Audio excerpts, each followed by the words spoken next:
There are many notable and influential actors and actresses of the 1920s, both in silent and talking films. The most prominent people include Charlie Chaplin, Clara Bow, Constance Bennett, Max Schreck, Anna May Wong, and Gloria Swanson. Charlie Chaplin was an English actor, filmmaker, and composer. He was best known for his humorous and animated acting styles in silent films. Some of these films criticized U.S. political action through satire, a concept that was not previously used or accepted at the time. His most notable acting role was the tramp in The Kid, a movie about a man who finds a child and fights to keep him. Chaplin is a name that is used in the movie industry to this day. Clara Bow was an American actress known as Hollywood's first it girl, likely given to her because of her embodiment of the flapper look. She was adored by many because she didn't pretend to be aristocratic, which the public could often relate to. Her rise to fame came from silent films, but talkies made her even more prominent in the growing world of film. Her most famous works include It, Wings, and The Wild Party. Constance Bennett was an American stage, film and radio, and television actress and producer. Her independence and outspokenness often got her into conflicts, which, although criticized by many, only fueled her growing fame. Bow was one of the highest-paid actresses of her time, and her role in What Price Hollywood made her most famous. German actor Max Schreck was one of the most influential actors in horror films for his role as Count Orlok in the silent film Nosferatu. His role inspired later horror films, including Willem Dafoe's Shadow of the Vampire. At the time, some people really believed he was a vampire. His contributions to the early stages of the genre greatly shaped later forms. Anna May Wong is recognized as the first Chinese actress in Hollywood. Her role in The Thief of Baghdad was what launched her career and is one of her best-known works.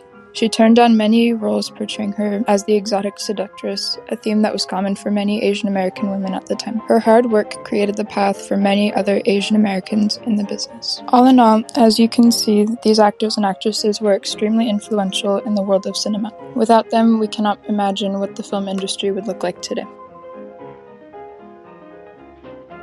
The Cabinet of Dr. Caligari. This film is influential due to its set design, which was part of the German Expressionism film movement, which was also called Caligariism, and was an inspiration for Tim Burton's style. Another way the film is inspirational is due to the fact that it was one of the first films with an unreliable narrator.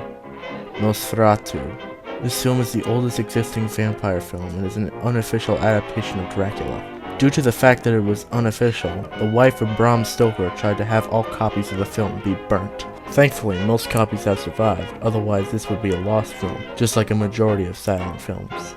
The Jazz Singer. This is the first talking film, aka talkie. This film, however, only has a few sound scenes, the rest of it is silent. The film also has some moments of blackface in it, which is unfortunately a very common theme of entertainment at the time.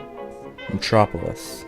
Probably one of the most influential films of all time. Its roots can be found in Star Wars, Blade Runner, Frankenstein, and King Kong. It has basically influenced every sci-fi and fantasy film throughout history.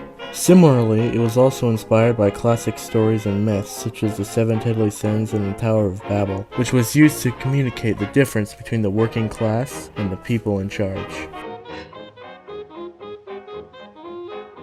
To start off, something that I personally thought was pretty interesting was the movie studios that were huge back then. You have Warner Bros., which is now owned by AT&T, Paramount, who is now owned by Viacom-CBS, RKO Pictures, which isn't really a thing, but their movies were sold off to Warner Bros., Metro-Goldwyn-Mayer, or MGM, owned by Amazon, Fox, which is now owned by Disney, Universal Studios, which is now owned by Comcast, United Artists, bought by MGM, and Columbia, now owned by Sony.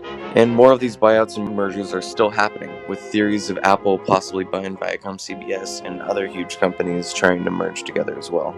On our current path, there will be less and less film studios until there's probably just one big conglomerate, but overall we will still have all those old movies, and it is kind of interesting to see how we have gone from 8 major movie studios, and now we are down to 6. Another thing that I learned was a fun tradition that still goes on to this day, and that is handprints in Hollywood. This might not make sense at first, but trust me, it's honestly pretty cool.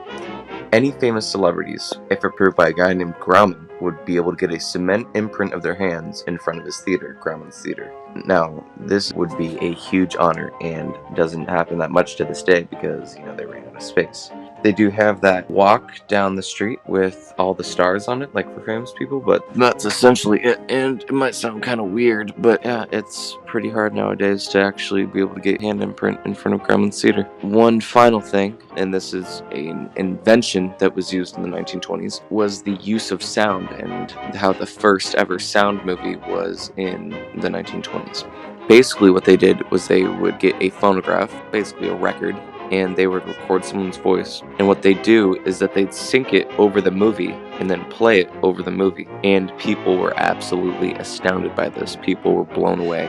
And fun fact, studios actually thought that movies with sound, they thought that they would never work themselves out, and they thought that silent movies would always be the thing. But the moment that people heard the very first sound picture, the jazz singer, they were blown away and absolutely loved it. In 6 years, we will have our anniversary of the jazz singer, 100 years of sound movies.